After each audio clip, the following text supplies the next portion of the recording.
Hello and welcome to today's show. Status chat for Friday, the 5th of January, 2024. I am Delbridge, Benchmark Realty, Murfreesboro, Tennessee.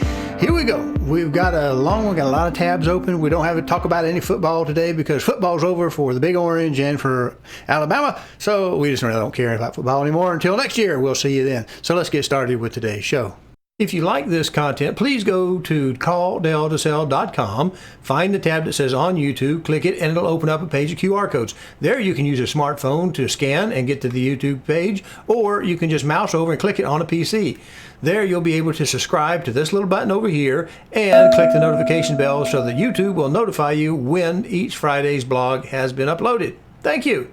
Well, here we are, brand new year, first show of the year. It's about time we looked at some things. We're hearing a lot of stuff about the Fed pivot, which really hasn't happened yet, although they're talking about it. And that's been enough to bring that extra 1.5 point or so that some people estimate that's in the mortgage market, to bring that down because it was baked in ahead of the future, just to make sure.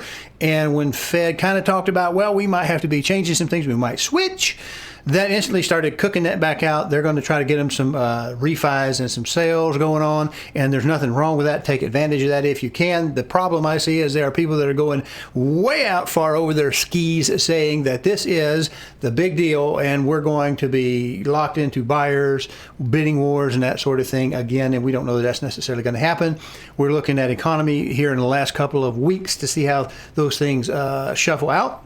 And we're going to look at some economic data again. And I don't think everything is as bad as it would seem. I don't think that any potential pivot is going to come quite as quick as people are expecting. Saw a presentation. Someone said March is almost a sure thing. And then every month after that, we're pretty well much guaranteed 100%. And I don't really necessarily believe that because I don't think the Fed believes that. I think the Fed is trying its best to get a soft landing. And I don't really think that's possible either. But I want to wish them the very best and hope that they'll get that. I just don't think it's necessarily going to happen, but it may not be as hard of a bounce as some of the more negative people would say, and I don't think it's going to be as great as some of the positive Pete's out there want you to believe it. So let's go over and get to that main screen.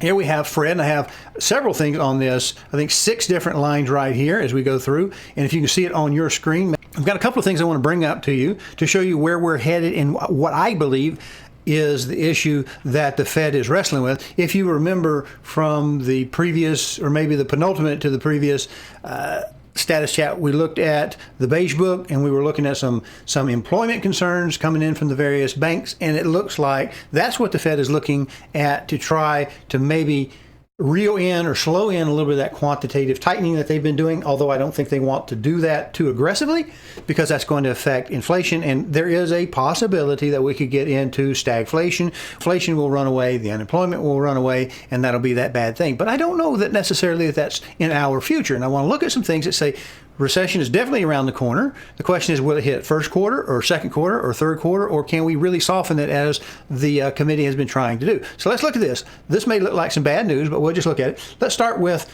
the green line and the blue line. These are charge-off rates for all commercial banks for credit card, charge-off rate on business loans, all commercial banks. And of course, we're going to look at those. That would be the green and the blue. And let's see if we can zoom in a little bit closer, because we can always zoom out. Let's get this in here if it'll grab. All right, this gives us a little bit more running room. So we see the green and the blue are the charge-off rates. And we see that here, if I park it there, you see the green is a charge-off. That's for third quarter. We haven't seen the fourth quarter yet, but it's coming. And that is on the credit cards. And the blue is on the business loans. And we see that both of those are going up. So we're seeing that we're defaulting and they're writing it off at a higher rate. The red is domestic auto inventories, and the PPI for fuels and related things, the gasoline, we see that that's actually dropped down. Now, I do want to say a little something about that. We haven't increased production as far as I can tell. We haven't opened up any new pipelines or areas for drilling that are going to come in the future. So I take that as a negative, although it looks like it has gone down. I think it's gone down because everyone's expecting the economy to continue to slow. So I would take that sort of along with the charge-off rates as being sort of a negative indicator, although it's at the pump, so it's already there, not like the futures. But the futures are so baked into energy prices, it reacts, I think, fairly closely towards the future versus necessarily like the drilling, because the capital expenses are so high on them. So if they think it's going to be higher in the future because of demand or inflation, they're going to slap it up early so they have the money to compensate for them when they have to do the drilling. And I don't think that's what we're seeing. I think what we're seeing is just an absolute drop in demand as things cool off. Well, let's look at the other ones. With the purple line is the delinquency rate on single-family mortgages, booked domestic offices, all commercial banks. And we see that the delinquency is still very good. These are year-over-year percent changes. So we are improving. We're getting a little bit better on that, but it's still increasing. This is the trend we're looking for. We have the orange, which is manufacturer orders, durable goods, excluding transportation. So that's your washers and dryers and things like that. And you see those orders are decreasing significantly. Right? So how are we going to interpret that? Well, I think we're putting off our washers and our dryers and our things of that nature, our HVAC units, as we can. They look like they are coming down a little bit. Manufacturers' new orders, these are new orders versus like a price index. So we're seeing we must be getting pretty well stocked up in our what they always call that supply chain. So I think we're getting pretty stocked up in our supply chain. Look at that again. They did peak a little bit. Normally, where do they run? That's something else we need to look at. Under a normal, healthy economy, they run a little positive, a little negative as time goes on to get that flag out of the way. And you can see, so that's not necessarily a bad sign. It just means we're getting caught up. Let's look at this other one. Total vehicles. All right, total vehicles, because we're in the South. Green is the Consumer Price Index, CPI, for all urban used cars. The other one, the blue right below it, is Consumer Price Index for new vehicles in the U.S. Both of these are U.S. averages, and we want to look at those. We see the green is used, and you see it has actually come up and spiked. That was really crazy, and then it started to come down. We're seeing that come down, but we're not seeing the same thing for the new vehicles. They were going up a little crazy. I think we're good to say that, but it's flattened off. There's nothing really going wild with the new car prices. Now, the red line is EVs. And they were flat, and they've come up just a little bit, but they're tapering off. If we were to zoom in, we could see the taper. It's not significant. But the purple line is what I want you to notice. This is the inventories. And we see that in a normal, healthy, cyclical environment, we get some above, we get a little shortage, we get a little positive, we get a little shortage, we get a little positive. But you see what happens ahead of a recession. The inventories drop. Right? They're dropping before a recession. They're dropping before a recession. They dropped at the recession, and now we're seeing inventories go way up. And I think part of that, what's happening is, as we had very low inventories, we were seeing higher prices for new and used, as well as EVs. But now we're starting to see a trend that we're building those inventories back up, which I can only assume that unless we're just really cranking them out, despite all these supply chain stories that we heard with the inventories going up, that means we have more cars than we have sales. And I think that that's indication that that segment of America is slowing down. But is it in trouble? I don't know.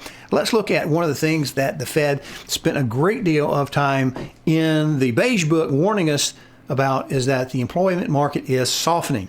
But are we in any immediate danger? I would submit that we're not in first quarter danger. We're not in second quarter danger. Maybe toward that third quarter that the Atlanta Fed was talking about for the possibility of Fed rate cuts. Remember, they're still trying to get back. They're still trying to do as much quantitative tightening as they can to get to the inflation, to get it down from 3%. It's been spiking up just a little bit, but we want to get that further down to about 2%, and they're going to try to hold that. If we can get it down to about 2% and not budget below zero, where we have deflation, which is a bad sign, that's usually in a recession we get the deflation, which you might say, that's great. I need lower prices just like I need lower home mortgages. But the reality is, if you do that, that usually happens in a very bad economic time. So we really don't want a lot of that. We still need our appreciation. We just need it measured, calculated, even flow, not spiking, not crashing. We need it at about 2%. Can we get it? That's what we're looking at. So let's look at this next string. I'm going to bring up the JOLTS page. Let me roll it back to the top. This is from the BLS. And of course, you would expect to, since it has to do with job openings and turnover survey. Now, this comes from the people, not their implicit data, but they're coming from their getting input from the employers. And we see that before 2008, when we had the banking issue, the financial crisis, we spiked way up to about 6.5%. What is that up there? 6.5. That's what I remembered. And then it went down. And it was steadily going down. Again, partially what we've got going in there in the unemployment rate, of course, is the number of people that are going to participate in the economy, and we see that we have a lower labor participation rate, which actually affects this unemployment rate. But we've got that, and now we've got it back up right at the shutdown when they unconstitutionally shut down our economy, decided that some of us, me and you, and maybe somebody who aren't me and you, we are either essential or non-essential, but we see that put a lot of people under the gun, caused a little mini recession, but they pumped the money back out. As soon as they got the government out of the way, we started to put people back on, and it's fairly flat. It may be tinking up just a little bit, but it's not really looking crazy yet. So here, what I want to look at are these down here, latest hires. Let's see how we're doing on the new jobs. All right, it looks like we are actually closing down our new jobs. Now, why could that be? Well, we just saw something put out by someone not long ago, by a nationwide source, that said, look, Tennessee is running about 5+% on new jobs versus other states. But now if we fired everybody, if we laid people off, if people lost their jobs during the unemployment of that shutdown, a lot of those jobs get counted as new hires because they're new to the company, but they're not necessarily new jobs, they're replacement jobs. So that number can be a little bit deceiving to us. Let's look at that graph again. That graph shows that this is databases for calculation by subject, BLS. We hit that link. This is the job openings and labor turnover survey. So we're having less new jobs and we're turning them over slower. So we're dropping that down to about 3.5%, something like that, I think it said. Let's go back to that previous screen, 3.5%. Good job, good memory. Now, what is our separation rates? Let's see how they look shape-wise. Well, that's a lot flatter, right? So the job openings and turnover survey, this one we're looking at, that separations really is what we're looking at. So we're not seeing anybody really getting fired just yet, but what we're seeing is the number of job opportunities that everybody says, well, I can leave any day I want to, find me a new job and get more money. As those places to land, if you're a frog hopping from lily pad to lily pad, if the numbers of lily pads stretch out in your pond, you're less likely to jump. And that puts downward pressure on the employers to have to pay you even more money to make up for the fact that you might leave and they have to train somebody else. So they're holding on to those. People are staying longer and they're not firing them, at least not yet. So I think that's a good sign. We're not seeing unemployment really jump up because sales and things have gotten so bad, we're actually having to trim payroll. This is an opportunity for you, if you work for someone else, to be the best employee you can possibly be, because when you prune a tree, you always take off the dead wood first. Hello, I'm Delbridge of Benchmark Realty, Murfreesboro, Tennessee. If you are currently unrepresented and would like to know how to compare up to 3 properties side by side and room by room, then go over to my new YouTube channel, CallDelToSell. That's 1 L and Del, no spaces. Watch the demo on Real Scout, and then call me and we'll set up your exclusive ad-free account today. I want to look at this chart. This is a comparison. This sets up in what it says here in the blue. That is the non-farm job openings, and we can see what we just saw. They're going down. The job openings are going down. Numbers of jobs to jump to are going down. Non-farm hires, these are the ones who are filling those jobs, is also going down. That's that lighter blue color right there. It almost doesn't show up on my screen, but maybe you can see it when it's highlighted. It is a little bit darker, but it too is going down. And then the total non-farm separation. This is your layoff rates, your firings, and your just quitting, your quits, your fires, your layoffs is the red line. And you see it's beginning to come down, which would be a good sign that people are holding on to the people they have. Now, if we see that red line spike up where we're actually cutting the dead wood loose, then that would be a sign that the economy is in more of a crash, and maybe we need to back off the quantitative tightening because we might have to do a quantitative easing to kind of flush some money back out there into the economy to get those jobs still going on so that people hold on to them longer. But that's what it is. That's what it shows. Again, this is also from the BLS. This is the economic data, the economic daily from the BLS, not to be confused with the TED Talks. Let's look at another one. This is something that the economy is going to look like. I think that we were hearing the Fed speak about, the committee members speaking about, and some kind of backed up the chairman when the markets overreacted. They don't want the markets to overreact. They don't want them to underreact, but they want them to behave rationally. And so they kind of threw some back talk, some crawfishing into this, when we're going to see the Fed rate drop, to kind of not let that become a problem to itself, because we don't want the stock markets to crash. We don't want the equities to crash. We want them to be a little encouraged, but not go absolutely guano loco. So let's look back at the gross domestic income and some other things. Let's start with real gross domestic income. That's adjusted. We have gross domestic product, and the federal debt is a percent of GDP. So let's start with the blue line. What are we doing here at the end with actual gross domestic income. Now, I left this expanded for this setup. As you can see, the two, GDP and GDI, both do what when we hit a recession? Well, when we had 2/4 of it, that used to, pre-Biden, pre-COVID, that was the definition of a recession. When the GDP dropped 2 consecutive quarters, that was a recession. So look what we have here. We have a recession. Where does the GDP and GDI? They go down. All right, we're increasing. Now we're going up, but this is a year-over-year change, so we can go down a little bit before we see the actual GDP itself go down. We see it go down here. Again, this is year-over-year type thing. Let's look at that just to be sure. Edit the graph. Let's go to edit line 1. This is percent change from a year ago. Do you see how we did that percent change? This isn't the actual dipping, but it's the directional. It's the derivative if you want to think about that. So let's make that go away. So what we're still seeing is a trend. The trend starts to go negative. Trend starts to go negative. The trend starts to go negative. The trend is going negative. The trend is going negative, going negative, going negative, going negative, going negative, going negative, going negative, and here we are going negative, and yet we don't have our recession. Your plate isn't empty if you just call it barren or call it sparse. You're not really skint or broke if you still have money in the account. I mean, that's sort of the logic. Let's redefine what the word means. So if we go back and look at this, it would suggest to me that we're probably, through a number of things, probably already in a recession. They just didn't tell us yet. And we've survived this long, haven't we? So let's look at this. So this looks like right here, we don't have a recession. Or do we? Did they just redefine it? Remember all that BS about, well, it's not just the GDP going negative, 2/4. We're not really in a recession. We're in something other than that. It looks like a recession, smells like a recession, feels like a recession, but it's not a recession. And they hung their hat on unemployment as one of the factors that they were saying. Unemployment hasn't peaked, even though that inflation was sky high and the GDP tipped, not a recession. But here's the good news.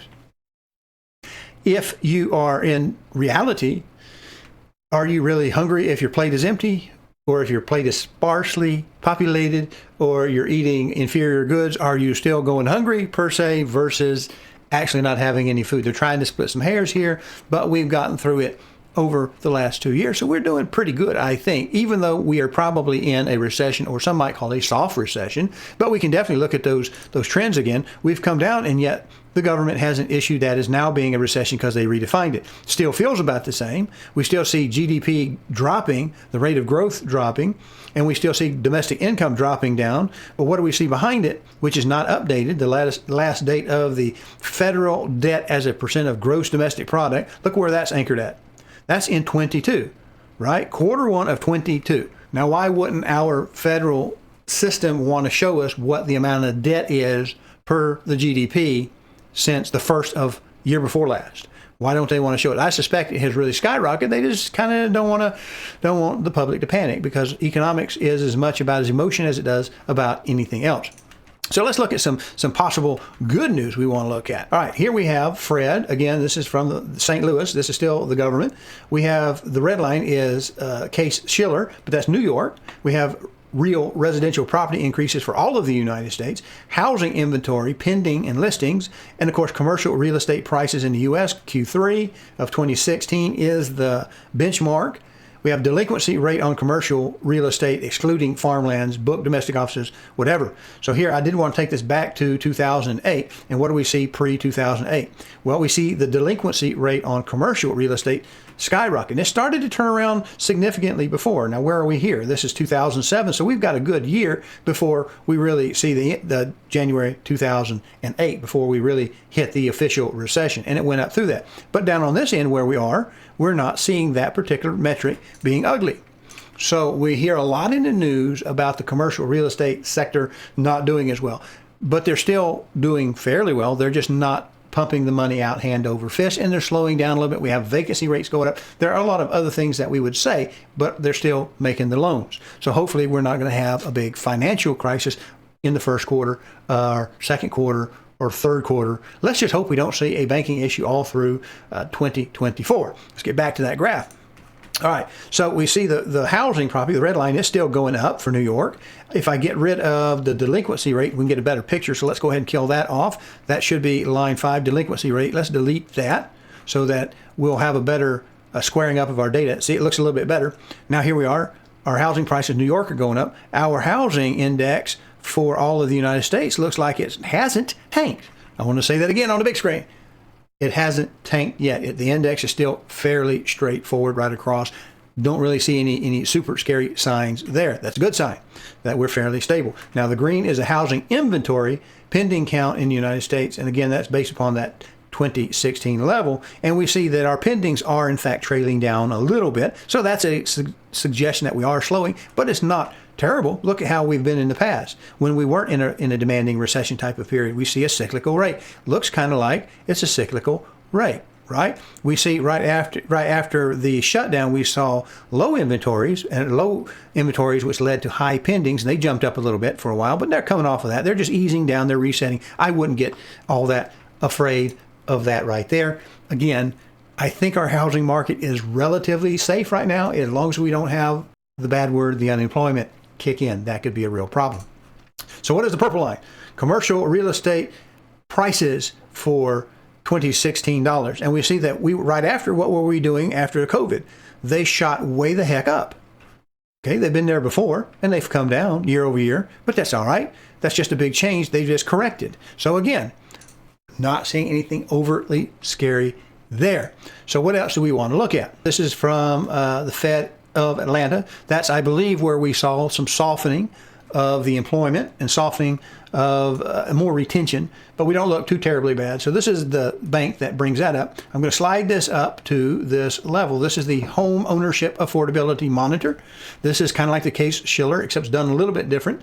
Here we have, I don't know if you'll be able to see it on your screen, I've set this for Nashville, Davidson, Murfreesboro, Franklin, Tennessee. We're doing pretty good. We had some pretty significant population growth as well, which helped us. But up until the beginning of the takeover of finance and power, we see we even got through about a year before we started to see it affect the home market, before we started to see our homes. Because remember, some of these indicators lead, some of them lag.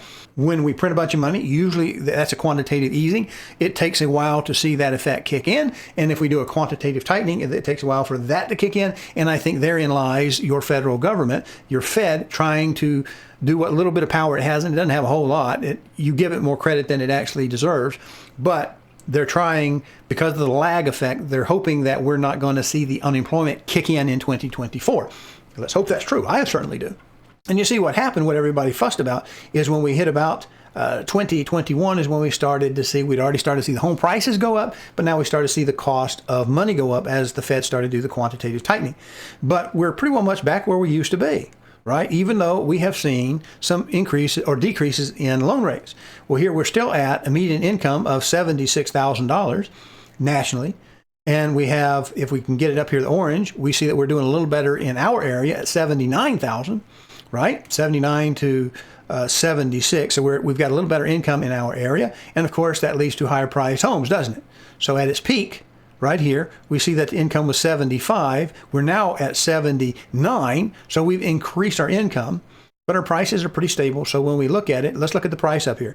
The median home price was $442 in September of 22. Right now it's $429, but we're making more income. So the effect of this index is based on four things. It's based on the PITI, your principal, your interest, your taxes, and your insurance. Now, you know your insurance has definitely gone up as houses cost more to rebuild. You know your taxes has gone up because they want more money to spend, and we know, and the values themselves have gone up. And we know that the principal is going to be based upon the house. The eye they're trying to play with now is the interest. If we can get the interest to come down, that will have an effect. I know that's extremely obvious, but let's look at that chart again. We have a long way to go before we get down to the 30%. 30% of income. So either incomes are going to have to go up or something is going to have to come down. Is it likely to be the insurance rates? You think insurance are likely to come down? No. Do you think the principal is likely to come down only if we see a significant slowage in the housing market and prices start to fall? But it could do that. It's possible it could do that. The interest is the closest thing that people are hanging their hat on. If we can get the mortgage interest down, we can drop that as a percentage of income. If you like this content, please go to CallDelToSell.com, find the tab that says on YouTube, click it, and it'll open up a page of QR codes. There you can use a smartphone to scan and get to the YouTube page, or you can just mouse over and click it on a PC. There you'll be able to subscribe to this little button over here and click the notification bell so that YouTube will notify you when each Friday's blog has been uploaded. Thank you. The interest is the closest thing that people are hanging their hat on. If we can get the mortgage interest down, we can drop that as a percentage of income, right? So what is the other thing? It's pretty well, taxes are going to go up as long as the values hold. They will come down a little bit, but it takes about 2 years to see that show up if that were to happen. So I don't think taxes are going to go down. I don't think the prices are going to go down significantly. And I don't think the taxes are going to go down because the values don't go down. The interest is not going to go down because of the inflation and the value of the home. So what are we got? The only thing we really got to play with is what? The interest. And the problem with that is it's a bad day when the Fed changes the target rates, which brings us to this. Here we are. Let's go up to the top. This is still Atlanta. This is the market probability tracker, and we are looking at the probability on the 3-month average, right, of the predicted path. So here we go. It's starting in your first quarter. What is this? This is 3/20 of 24. This is at the end of the first quarter. And what is it saying? This is the predicted path. The expected is 505. The range would be 496 to 525. Well, let's look at the next one. You can see that what a lot of the companies are hoping for is that we will gradually bring them down without shocking the system. But let's look at this next one. Target range probabilities for March. Remember, we're hearing a lot of people say, Fed says third quarter. A lot of mortgage loan originators and people are saying, it's going to be the first. It's going to be the first. It's almost definitely going to be the first. Well, let's see what the Fed thinks. Here we are. This would be unchanged, right? This almost comes from the dot plot. And I haven't shown you a dot plot yet, but it almost comes from the dot plot. And see, here we have 525 to 550. What is our target range? 525 to 550. So we have right here, this is the first of the second quarter, and the end of the third quarter, very closely related by only about 30 days. And it's still looking like the probability is going to be there about 24%. Either one of them. That one's a little bit less. So we got about a 1 in 4 shot that nothing happens. We have a little bit more of a shot, about a 2% chance that they actually go up, right? And what do we have right here? The main thing, the green will be April, which will be second quarter, not first quarter. And the blue will be, of course, March. And we're still running about 50%. So if we take our 50% plus our 23% chance, let's call that 24. So 50, 24, 74%, we'll throw that one in there. Say it's got a 75% chance you're not going to see any significant drop in Fed target rates. And depending on how the mortgage-backed security market works, how those yields and that industry works will have a greater effect. 75% chance it's not going to go down. Well, let's call that 1 plus, so April it's saying only 3, so 3 plus 1, that's 4, plus 17. You're just barely at 20% chance that you're going to see a quarter point better than a quarter point off of the mortgage rate, because that main spike was the possibility of a quarter, right? That's not significant. Quarter is not real heavy on the target rate. So if you're going to look at a half or better, something more significant in the first quarter and even the second quarter, it doesn't look like it's really there. So why did I talk about transportation so much, motor vehicles so much? Well, that's a pretty easy one, because a lot of Tennessee is employed by directly, indirectly, or some kind of tertiary level by the automotive industry.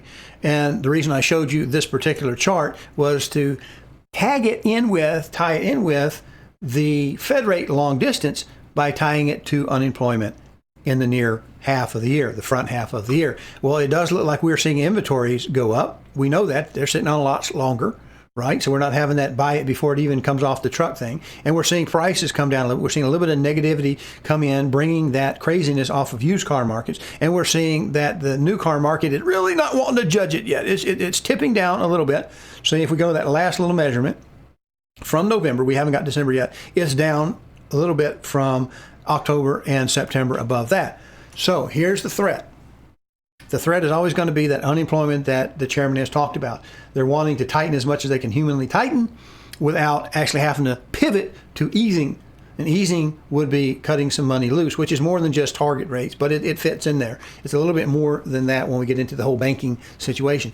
Our banks still look like they're fairly solid. Our charge-off rates may be going up a little bit, but they're still not crazy quite yet. If we can drop the refi rates down, we were at a 27-year low. We're now back up to a 19-year low, I think it is. Yay, 19-year low. But if we can get some of that down and people do choose to do a home equity loan, and they don't necessarily have to do a complete total refi, they can do a second. And if they can get good rates on that, they may be able to buy down on some of that debt they have and not actually have to go to default, right? The threat that we have when we take money out of our home, when we take equity out of our home to pay our credit card bill, it puts the level of skin in the game lower and lower and lower and lower. And what will happen if we were to see a significant slowdown and they were to dip, home prices were to dip, we could find ourselves with some underwater situations. And those things are sort of like a big domino thing, like a run on the bank. If the first guy doesn't run on the bank, well, then maybe the second guy won't, or third guy won't, or fourth guy won't. So it's a very emotional time. But what are we actually seeing in that screen?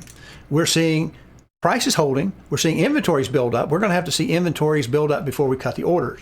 So let's go back to I think we have this one that we were looking at, charge-off rates going up, everything going up, and the thing that was coming down was the PPI for gasoline. So maybe that'll even help keep some of that desperation. If it continues to drop our inflation rate, maybe the Fed will not feel such a need to keep tightening at the same level. Maybe we will get a reduction in the target rate so that we're trying to ease off of this. Remember, they think they can get a soft landing. I don't know that they can.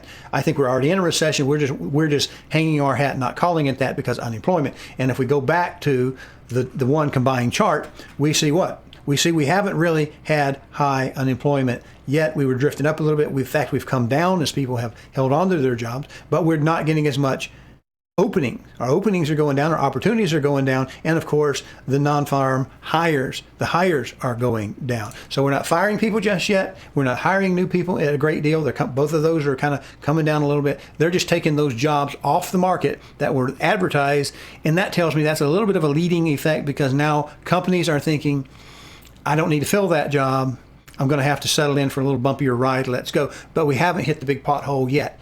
When we see unemployment pop up, that's when I think we're going to see the Fed start getting aggressive in the target rate drop. So right off the bat, I know it hurts. I've showed you the home index showing that our prices are a little bit high, but where else do we need to pull it off of? If we bring those rates down to get that index right, we're just doing it because something else is really hinky and getting in bad shape. So don't be praying for that rate to come down. Pray for a normal transition through a difficult period without shocking the home market at a point where we're actually seeing those values drop. And I think that's where we are. So I know it sounds like there's a lot of silt in the water, a lot of mud in the water, but we're still not in bad shape yet. Our employment's still doing good. I think we're going to see our salaries tend to get a little tipped down a little bit. I don't think we're going to, on an individual basis, be able to hop from lily pad to that next one with a 20% raise to go with it. I think all that's going to settle out. I think 2024 is going to be a pretty tight year, but I also think it's manageable. And if you need to move, now will still be a good time for you to move because now is better than later or never. And it's better to deal with the fears and frustrations before they really have a chance to hurt your mental psyche. All right, so let's wrap this show up. I know it's been a long one. You've been patient. I appreciate it. I hope that you can see how complicated this is and not to hang your hat on any one industry saying it's great for us or it's bad for them or whatever. It's the entire economy that's going to affect that target rate, as well as the international market. And I haven't even started talking about what's happening in China yet, but that's for a different show. Let's wrap this up. Hello, I'm Delbridge of Benchmark Realty, Murfreesboro, Tennessee.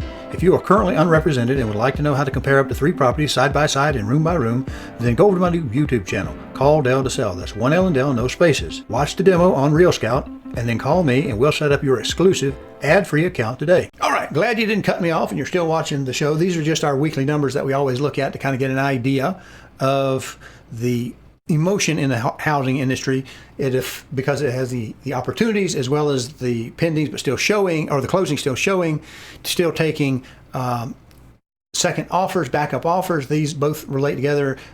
Contract with, but still showing. They're not closed yet, so they're. Again, if that ratio, if we're feeling super confident, we wouldn't expect a lot of that simply because people wouldn't be holding on to backup offers thinking financing is going to throw through. The same thing, we have to look at the number of opportunities because if the opportunities drop, it can tell you that, well, sentiment on sellers' part may not be real strong or there may be fear of job loss or any number of things. So we just really kind of want to see these things track, and we don't want to see a tremendous change one way or the other because that could shock the market. Last week, 12/29/23, we had 19,321 opportunities. That was down over the previous period. 2941 in the under contract still showing. That was down over the previous period, but the ratio between them remains steady at 15%. Now this week, 1/5/24, we have 18,399. That's even fewer opportunities. That did go down. And the ratio, though, that's going to result from the 29-25 under contract still showing, that didn't change as much. The ratio actually went up to 16%. So we see that we're kind of finishing out what we already had in the works, and that's why the under contracts, but still showing, hasn't changed as much as the opportunities. We're going to that cyclic nature of home sales, so I don't seasonally adjust these numbers in any type of form or fashion. They're just raw numbers coming off the system. We're still looking pretty good. I think next week we'll look back at the jolts and look at how Tennessee compares. I've already looked at the month prior, the penultimate month, and we're doing significantly, I think, better than the rest of the nation, but the rest of the nation doesn't look too terribly bad. So we'll get the December numbers maybe next week, maybe not. I don't know if I have to remember if I remember it, but I think Tennessee is doing better than national. The thing is, your banks and financial, the whole economy is more of a national thing than a local thing. Buying a home is more of a local thing than a national thing. So we'll look at our prospects of employment in our area. We do see some stuff in the automotive industry. We'll keep our eye out and our ear open for those things that might affect, if inventories continue to rise, if they're not able to get rid of the 2023s like they normally would, then they may kind of start setting the first and second quarter's productions down a little bit to keep those lot inventories from getting out of hand. All right, appreciate you watching. I hope this doesn't sound like a bunch of gobbledygook and you see where I get this information. Remember, it'll all be in the description of the status chat over on the YouTube page where you found this video. Thank you. Have a great weekend.